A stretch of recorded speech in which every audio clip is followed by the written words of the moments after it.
Elon Musk just humiliated Stephen Miller. And yes, it's because of his wife. The drama is messy, public, and now it's spilling straight into the Doge hearings. Elon's name is suddenly off limits, and the GOP is scrambling to pretend he was never in charge. But before we show you the latest news, Jasmine Crockett tells us what happened before, and she's about to light this thing up. You can't just bring in your good little friend who helped you get elected to the tune of $300 billion or $300 million and say, hey guy, you get to do whatever you want to, despite what these duly elected people have done. But I digress. But I am going to get back to Elon, because Elon is looming over every single Doge hearing. You know why? Because that's supposedly what Elon was heading up. But now they don't want to talk about Elon, because Elon now is a little upset. There's a family spat that's obviously going on, and it is going to play out, it seems like, all over Twitter. But nevertheless, let's talk about some of the things that we should be talking about. And you know what? Every time I come in here, I really do wonder, what is the point? Like, why are we here? Because it doesn't seem like we're doing efficiency, right? Like, have we seen Elon? No. Have we seen anybody that works for Doge? No. But we're in the Doge subcommittee and we're talking to everybody but the Doge people. So to hear the comments about Stacey Abrams, it really got me going. And a lot of times when we come into this hearing room, it's all about politics. And it made me think that there was an issue most likely with Stacey, because someone actually brought up the fact that Stacey has run for governor a couple of times. And it seems like there's a gubernatorial race that's coming up in Georgia, and nobody knows whether or not Stacey is going to run. So why not muddy the water if we can, to hopefully keep a strong black woman down? Oh, buckle up, because Jasmine Crockett is about to drop some truth bombs, and it's gonna be loud. You can literally hear the Republicans squirming in their seats. She's calling out the billionaire buddy system, dragging Elon Musk without even saying his full name, and tossing nuclear-level shade at this whole Doge subcommittee circus. And when she brings up Stacey Abrams, oh, they're shaking. These people don't want answers. They want distractions. But Jasmine, she's not here to play. But again, I digress. So let's talk about the things that we could be talking about while we sit here in the Doge committee. It seems like we could be talking about things like efficiency or oversight. When announcing this hearing, the chairwoman stated the Doge subcommittee would, quote, continue bringing long overdue transparency and accountability to those who abuse tax dollars. But so far this Congress, Republicans have focused their oversight responsibilities on things like defunding Big Bird, as well as attacking, of course, trans kids, because they're really the big threat that we have. We could be talking about how the Trump administration is ignoring these court orders, supporting American citizens, or targeting members of Congress for prosecution, or how Trump signed an order deregulating the cryptocurrency industry just as his family launched a digital currency. We could be having a hearing on how Trump fired members of the National Labor Relations Board for bringing a suit against Elon Musk, or how the Trump administration dismantled the Office of the Federal Contract Compliance while the office was investigating Tesla for alleged racial harassment, or how Trump dropped lawsuits against numerous large companies after they donated to his inaugural fund. We could have a hearing on whether Trump violated the emoluments clause when he not only, it seemed like he asked for a $400 million jet from a foreign government. Trump has put a for sale sign on the lawn of the White House and has allowed wealthy donors to dictate how the government operates. That's what we should be having a hearing about, but nope. They're here attacking nonprofits that deliver food to seniors and disabled folk, provide childcare and elder care for working families, job training for teens, and shelter for the unhoused. Boom. Jasmine Crockett just brought a flamethrower to a hearing about Dogecoin. While Republicans are out here panicking about Big Bird and drag shows, Trump was deregulating crypto for his family's digital coin hustle. Oh, and deporting US citizens while pocketing donations like it's a Black Friday sale at Mar-a-Lago. Crockett's not just ranting, she's listing actual scandals that somehow don't get a hearing, like Trump asking for a $400 million jet from a foreign government. Subtle. Meanwhile, the GOP's big priority, shutting down nonprofits that feed seniors and help teens get jobs, because obviously they're the real threat. And speaking of messy priorities, now we get to Elon Musk versus Stephen Miller, the world's strangest catfight. Next up, a public meltdown over Dogecoin, Trump betrayal, and a man who still thinks deregulating billionaires is draining the swamp. You're gonna want to see this one. We lost Mr. Miller to a meeting in the Oval Office. Perfectly understandable. When I was in government, it would happen all the time. You'd have to kill a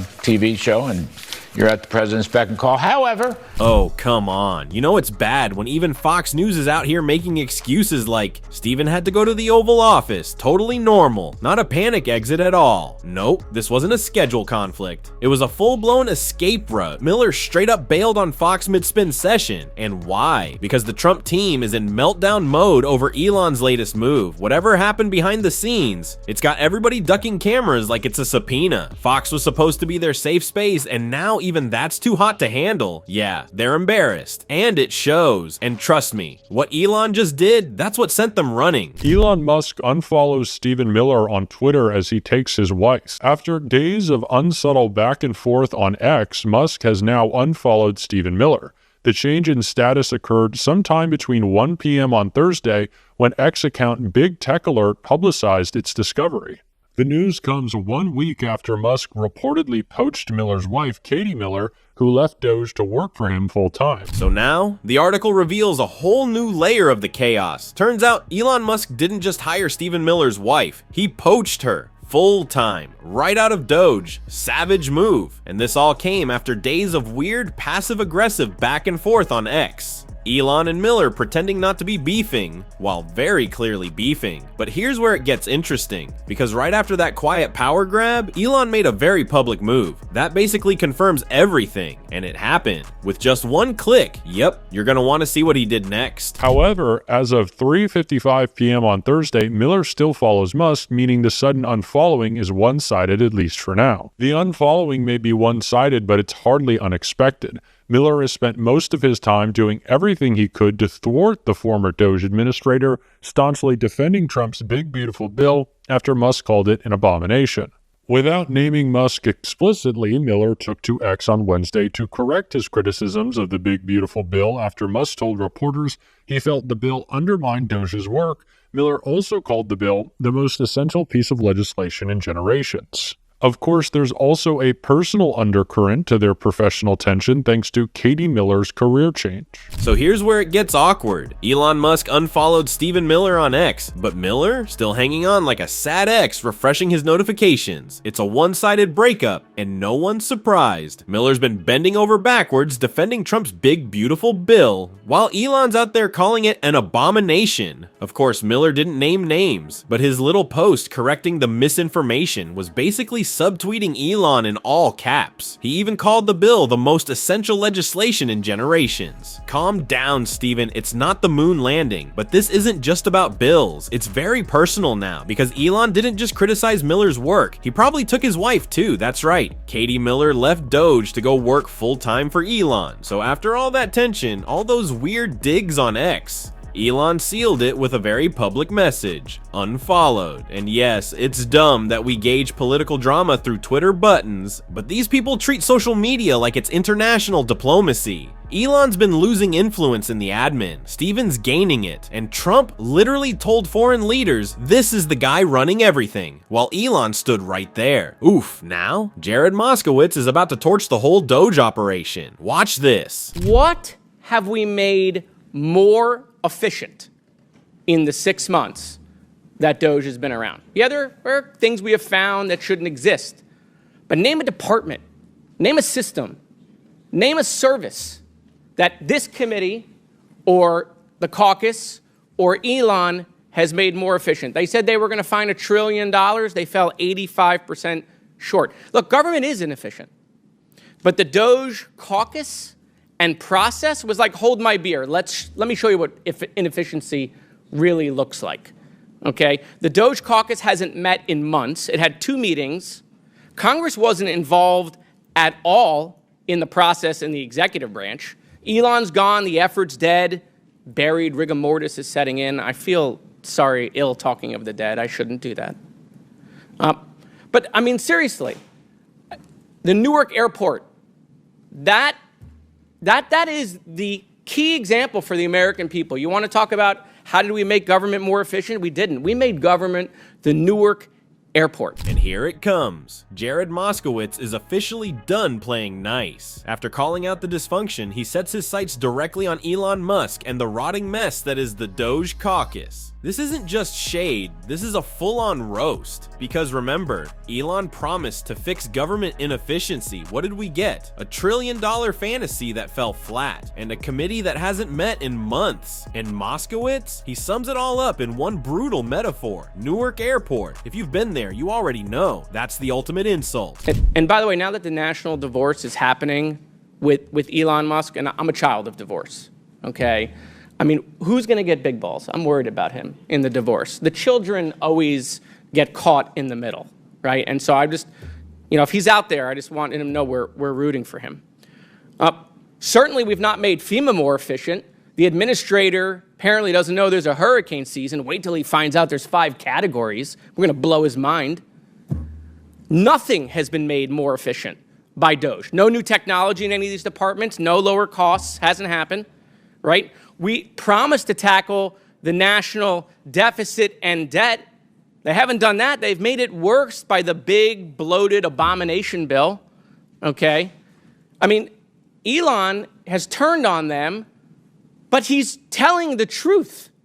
The bill will add to the deficit, and it will add to the debt. Moskowitz is still going, and somehow he's getting even more brutal. He's dragging Doge for failing at every promise. No savings, no innovation, no clue that hurricane season is a thing. He even compares the fallout to a national divorce. And yes, he's worried about big balls in the custody battle. It's ridiculous, but also weirdly accurate. And while Elon is suddenly acting like he never backed the Doge disaster, Moskowitz is spelling it out. This bill adds to the debt, not solves it. And just when you think he's done, nope, the next part hits even harder. Listen, I ask my colleagues, point to me one thing we've made more efficient.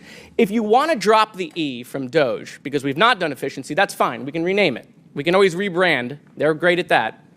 But nothing has been made more efficient. Here are the wins for congressional Republicans. You ready? They're going to do a $9 billion rescission bill. Okay, which they're going to get rid of Elmo, which the American people were clamoring for, okay? But they're going to add $2.4 trillion to the debt, $9 billion versus $2.4 trillion. And then they want us to cheer for them and give them a trophy like they were a 5-year-old at a soccer game. Everyone gets a trophy for their participation, okay? By the way, these things I'm bringing up, Republicans themselves, including the chairwoman, have expressed their frustration that Congress has not codified anything at all. And so, look, it's interesting. Elon just retweeted this. When are we going to flatten the curve? It's fascinating. We're using COVID graphics and COVID slogans. This is the debt. This isn't COVID cases, okay? And yet, my Republican colleagues who have always talked about the debt and deficit, I went out, I bought the debt clock that Thomas Massey wears, $99, by the way. I don't know if that's a great deal, but like 2-hour battery life. He told me you gotta if you dim the screen, it'll last a little longer. Wow, it's still going up. Doesn't seem like these Doge cuts, right, or this rescission bill have handled anything with a debt or deficit. And so Moskowitz is calmly dismantling the GOP's idea of a win. They cut $9 billion while adding $2.4 trillion to the debt. That's not fiscal responsibility. That's a calculator throwing up. And sure, Elmo's out, so mission accomplished? He riffs on rebranding Doge by just dropping the E because efficiency clearly left the building months ago. Then Elon jumps in, retweeting old COVID charts to talk about debt now. Honestly, these folks would use a pandemic meme to explain a pothole. Moskowitz wraps it all with a dry jab, a bipartisan pitch, delivered like a mic drop. Yeah, look, yeah, Elon is, we love dark Elon now. Oh yeah, this is interesting times, right? And Republicans will say, oh wait, he was a patriot. He left his companies, he was doing the right thing. That's what they said for 6 months. Now they're saying, well, he's just mad because he's losing his EV credits. He didn't get his Starlink thing. They got rid of his NASA administrator, okay? Look, we got to do this together, guys, on a bipartisan basis to tackle the debt. I asked the Speaker to put a budget commission together to get Democrats and Republicans on a bipartisan basis to tackle the debt, but that bill should die. Thank you, Madam Chairwoman. And there it is. Moskowitz puts a bow on the whole circus with a cool, ironic smirk. Republicans spent 6 months calling Elon a patriot. Now, he's just some bitter billionaire who lost his EV credits and didn't get his Starlink funding. Apparently, when Elon was echoing MAGA talking points, he was a national hero. But the moment he steps out out of line, they're ready to throw him out of the group chat. It's a wild pivot, and Moskowitz calls it out without even breaking a sweat. He ends with an actual grown-up idea. Build a bipartisan commission to tackle the debt. You know, governing. But even that can't distract from the obvious. The bill is a disaster. And he's right. It should be dead on arrival. So yeah, if you're enjoying watching this whole mess fall apart in real time, go ahead and subscribe. We've got a lot more unraveling to track and what's coming next. Let's just say, Trump might want to cancel a few golf games. Because what's about to drop in the next video, it's not just embarrassing, it's politically devastating.